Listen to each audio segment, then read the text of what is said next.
Hello, and thank you for joining us today. It's the most exciting moment in space, because if you want to help create this new space age, you can join right now and do it. As all the challenges say, space needs a lot: communication, observation, creators, and so on. So plenty of work for all of us. Imagine working on the space highway system, the air traffic control, the interstellar internet, or the phone galaxy. All these will need a lot of people, and all these will be challenging jobs, gratifying jobs, if you want, historical jobs. Imagine being given the chance to work with Edison on electricity, or with Steve Jobs and Steve Wozniak when they started Apple, or to join Google or the Facebook team when they still infants. Now, this is that kind of moment. That moment that appears once in a lifetime, when something new appears and you have the chance to leave your small apartment and join on something way bigger than you, way bigger than anything that was done till now, to discover the space together with the leading teams in the world, NASA experts. How should I put it nicely? This is way too big, way too exciting not to join. And not only to join, but to give everything that you have better in yourself.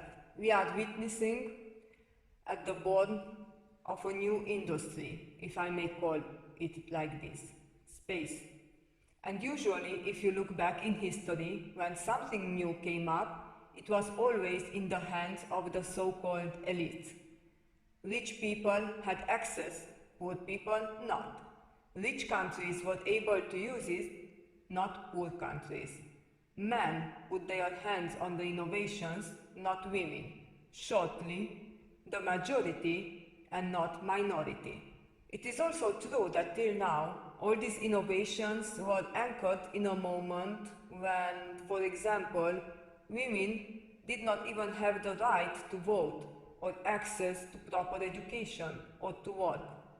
But now, we are living in a different historical moment. We are able now to make our voices heard, all voices, from the north and south, from the east and west, from men and women, from all ethnicities. Because if we want to design something new, we should do it right from moment one. And we should include all visions, needs, opinions. The past showed us how difficult it is to rectify something done not so good. So better build it from the start well and diverse. It is a must to include all opinions from all people.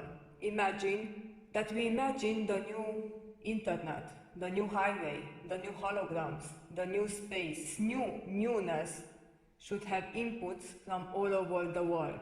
It is a space that we can identify, so it is a space that we can all identify with, in which we all feel cozy and comfortable. Let's take, for example, design. What can go wrong with design? Well, remember when we were going out in 2019 in the pre-COVID era, and you entered a location, a restaurant, where they don't have chairs for kids or food for kids. Not so good for families, especially not so good for mothers. Or even small details like emojis. They were in the beginning all for white people. Now, depending on your ethnicity, you can send emojis in all colors. These colors we need everywhere, in all designs, in all ideas, in all prototypes. So, nowadays everybody is pushing towards diversity. But why? Why diversity is so important? Of course, it is about gender, race, ethnicity, so on. But it's about so much more. It is about everything in your life. It really cuts deeply in who we are and how we are able to develop. And the best development is through diversity, to talk and listen to the other. When I was a little girl, I lived in a region with mountains. I really liked hiking all that fresh air and the trees, and I remember my grandpa telling me about the diversity in nature. When you plant trees, you need to plant different trees. Otherwise, if they are all the same and one gets sick, all the others will get sick. If they are different, some may get sick and others may not. Also, I'm coming from the banking world. I have worked few years there, dealing with a lot of things, but also with seed funding for early stage entrepreneurs. The first thing anybody from the investment world will say to you is, don't bet on one basket. All investment firms, including those that invest in startups, will agree. In order to be a winner, you need a diverse portfolio of startups. Markets are unpredictable. You have no idea if the next big thing will be in fintech or food tech.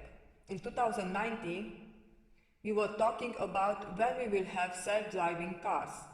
In 2020, about the importance of washing your hand and how to wash your hand and how to wear masks, and also about the space and traveling to Mars. But coming back to business and diversity, if we don't have diversity also in competition, on the long run we will have a negative effect on economic stability. That is why monopolies are risky and we need healthy competition. A reason why so many are investing in startups, small ones that one day might grow. In the workplace, all researches show that setting up diverse teams in terms of race, gender, ethnicity, idea exchange will become better. Creativity is higher. Diverse group tends to listen more to new ideas and have more problem-solving abilities.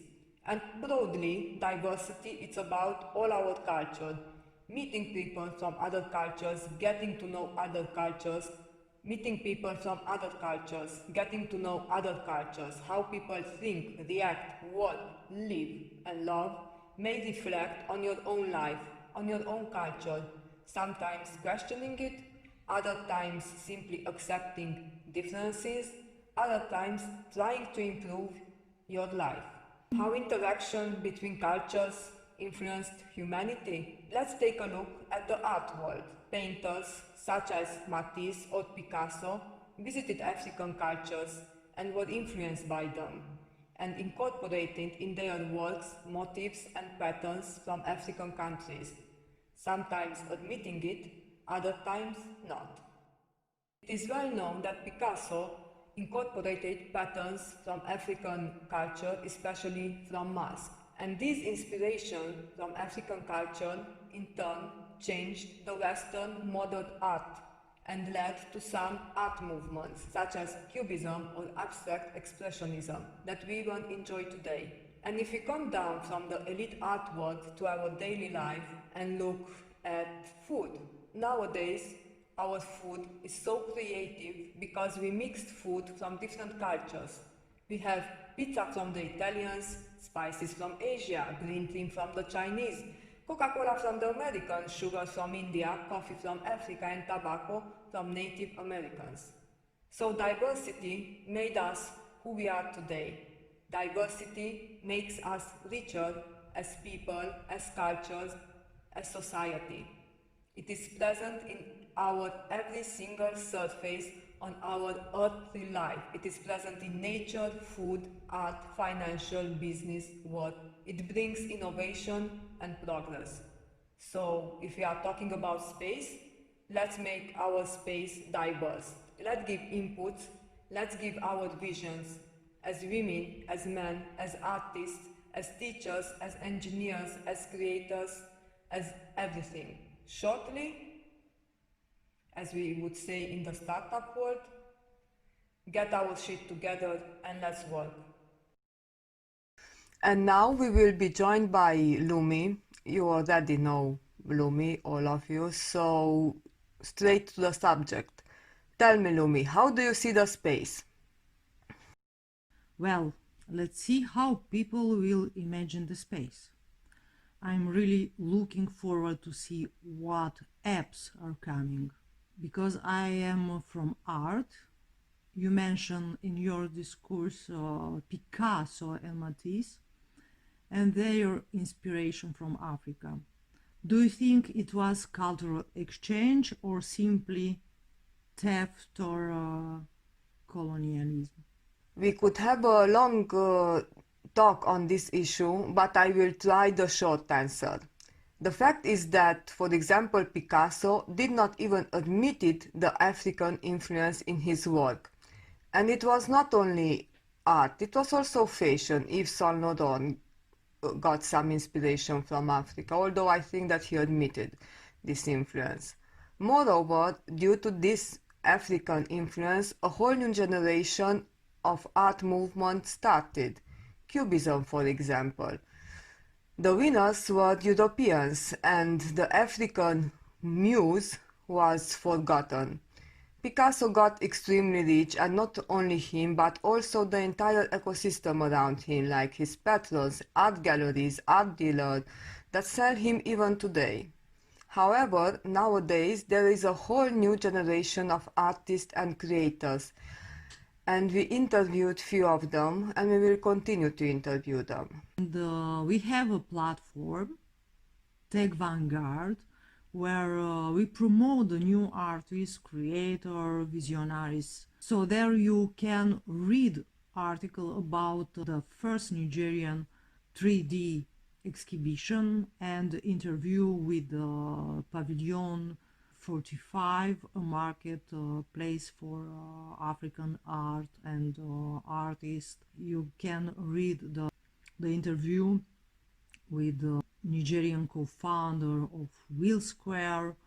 Are artists such as Anatolia, about her short film about artificial intelligence is very interesting story, and coming soon Afro Roots, an XR experience about African culture. But when it comes to space imagery, how was space imagined in science fiction? Do you see any difference between then and now? Old vision it's not the same like today vision, absolutely.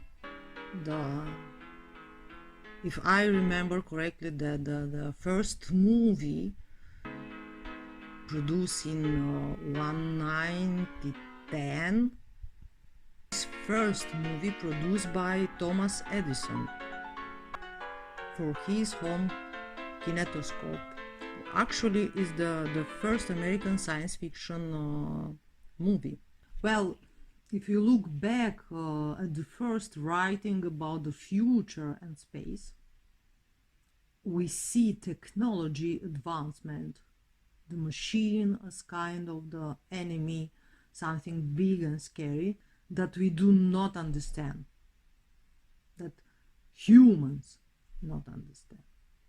A world run by this machine without feelings that make humans without feelings as well.